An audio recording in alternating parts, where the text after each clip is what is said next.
多謝各位參加我仔仔嘅婚禮。其實多謝嘅人好多，我都可以講係叫做老懷安慰啦。等咗35年啦，卒之都有杯茶飲。我更高興嘅就我個大仔娶到個好嘅太太。我都冇咩要求啊，最緊要佢哋兩個相敬如賓啦。係。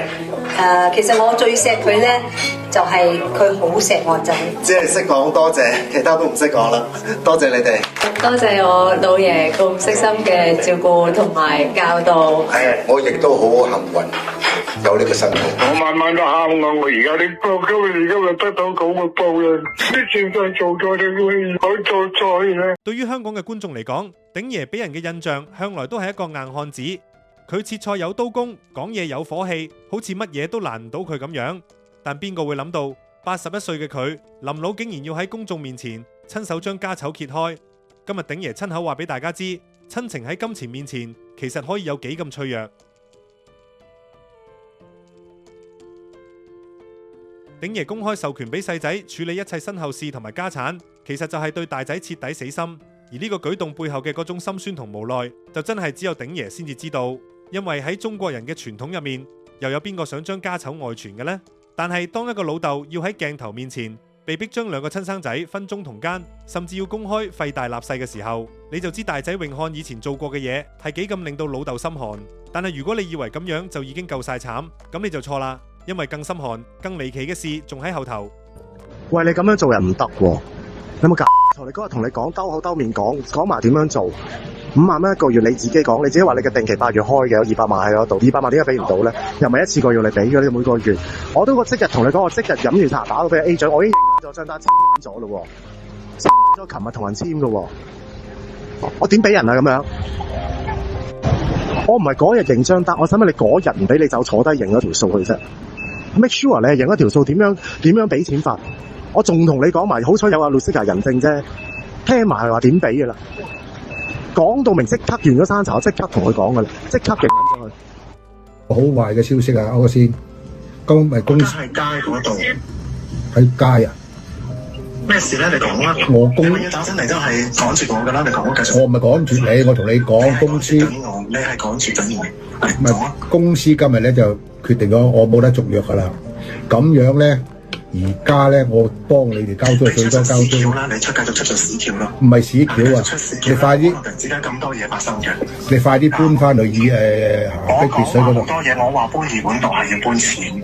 我上次星期日同你講，我一早好老實同你講，我嚟緊要做啲咩？我孭咗48萬賺，每個月要幾多錢？我搬咗去之後可以 cut 幾多錢？我俾我 check 俾你開還之後可以 cut 幾多錢？喂，得。我講所有嘢。聽我講先，你快啲揾份嘢做啦！我之前講我冇嘅。快啲揾份！你唔該你哋成日啦，攞今年20去睇下啦。我係乜嘢？我好學歷，連高中畢業學歷都冇。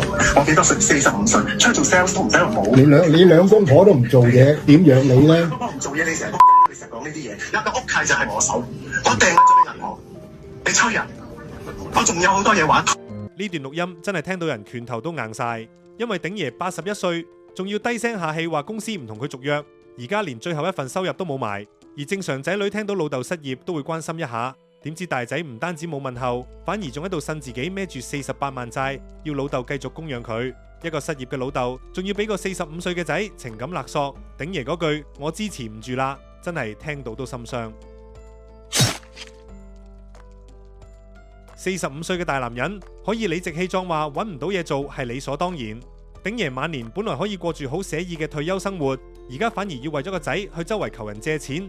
大仔呢種黐老豆嘅心態真係去到盡，簡直可以話係將佢老豆揸乾揸淨。而佢阿媽思明嘅離世，更加係將呢家人最後嗰少少體面都撕爛埋。瞞住死訊10日，竟然係為咗攞埋錢先至講。而最心寒嘅係思明臨走之前，有人竟然仲有心情去名店 shopping。而鼎爺最心痛嘅唔係錢，而係覺得俾親生仔當成係水魚咁湯嘅感覺。而鼎爺最心愛嘅女人走咗，佢竟然係最後一個先至知道。靈堂本來係送別摯愛嘅地方，但而家竟然變咗火藥味極重嘅法庭，因為大仔獨攬大權，甚至連弟媳都唔俾進入。皆因佢話自己出咗好多錢，但其實呢啲錢咪又係鼎爺做人肉提款機撳出嚟嘅血汗錢。睇完呢段片，真係有一種好深嘅唏噓，因為一個老豆可以為個仔付出所有，但佢嘅親生仔竟然可以將老豆揸乾揸淨都唔收手。嚟緊我會製作一條更深入、更詳盡嘅影片，去徹底拆解鼎爺家族呢場荒誕嘅真人 show。咁到底呢家人係點樣一步一步走到今日呢個死局嘅呢？咁就請大家密切留意下一集啦。邊個話單方面講㗎？你哋會清楚得過我阿媽？你會清楚得過我清楚過我阿媽？我都話有人證明我阿媽係唔中意，冇認過，同埋佢哋結婚冇請我阿媽。我諗事實擺喺大家嘅面前，係咪？唔係淨係冇請我阿媽同我，係所有親朋戚友都冇。我諗呢一樣嘢你點去洗白呢？咁同埋我媽而家已經 pass away， 你呢啲死無對證嘅講法好唔公平。對兩邊都好唔公平。對邊邊唔公平？對你細佬個老婆都唔公平。係咩？咁你唔好辣我啦！你講呢啲係辣我，真係冇用㗎。但係之前都有啲相流出咧，即係可能細佬嗰啲係好舊嘅相，都話拍拖頭嗰2個月嘅相嚟嘅。咁但係第3個月已經，即係其實呢啲我回應過㗎啦。OK。究竟發生咩事咧？咁佢搞3頭家啊嘛，我講過，我即係回應過，我就唔想再講㗎啦。今日唔係好中意你爸爸咧？我唔係唔中意我爸爸喎，我舊年開始已經係邀請佢同我住，又係佢身體出現嘅問題，我多次關心。最初嘅時候，我叫佢不如你裝翻個平安鐘啦，我驚你老人家有咩事嘅時候冇人知啊。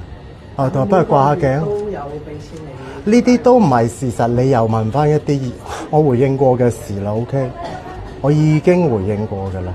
我見到爸爸咁憔悴，係啦，自己點樣？佢好似今日唔舒服。我係好擔心佢嘅，好老實咁樣講，由第一同佢講我媽嘅事。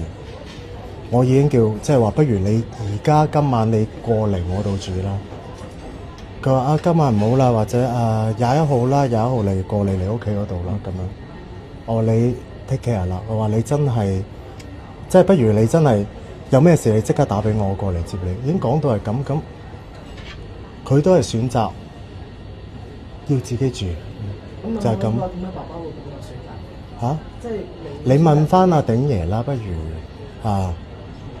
呢兩日係好錫阿爸爸噶嘛？我啱啱冇咗㗎媽，我唔想冇埋個老豆。有分手食下牛扒 sorry， 我驚整到啲杯，啲刀叉突然間砰咁樣，嘣一入邊入房，佢鬧我阿媽，我唔想講嘅呢啲嘢，佢兜我兜面指住我媽，叫我媽食。佢邊度有照顧豪仔啊？有乜嘢開工嗰啲扭傷鐵打嗰啲嘢咧，都係豪仔去服侍佢嘅，同佢著酒，仲特登買嗰啲鐵打啲燙包咧，蒸熱佢同佢燙。食公仔麵又去煮，公仔麵又唔夠，又要加啲咩料，不停服侍同佢攣腳啊、攣骨啊。你有冇同我錄低今日嘅節目啊？出街喺電腦嗰度話如果有啲咩電腦有啲問題錄漏咗咧，嗶哩吧啦，咁我細佬話可以上網同你得翻落嚟嘅，唔係問題嚟嘅呢一啲。第一我要講翻個大題，點解話佢人品有問題？因為從呢一件事上邊，你哋都好清楚認識到楊思琦點樣處理呢件事，點樣講大話，點樣去誣衊人。你分手咪分手咯，你做乜嘢要去將所有罪名屈嘅愛你嘅男人？你要保持自己嘅形象，你就要你嘅男人去。好啦，有啲人我啲身為家人嘅唔憤氣，走出嚟講翻句公道話，你就走嚟唱我哋。佢點可以亂咁講話？你哋感情關係好差㗎？冇 proof 㗎呢一樣嘢。講嗰陣時就攬住個豪仔嘅，好鬼死 sweet 嘅。我哋結婚啊咁樣，跟住就結婚啊！佢就話一定要擺酒，講埋擺酒㗎啦。佢講話咧，我一定要擺夠100圍。咁當時我話100圍啊！即係我哋仲係商量緊呢啲事㗎嗰陣時。我100圍，我話好似冇咁嘅需要咯，同埋有冇咁多人咧？咁跟住佢就話有㗎啦。我話點解一定要衝呢啲派頭咧？我呢啲係唔需要㗎嘛。佢冇 plan 過，佢唔知，唔好講啦。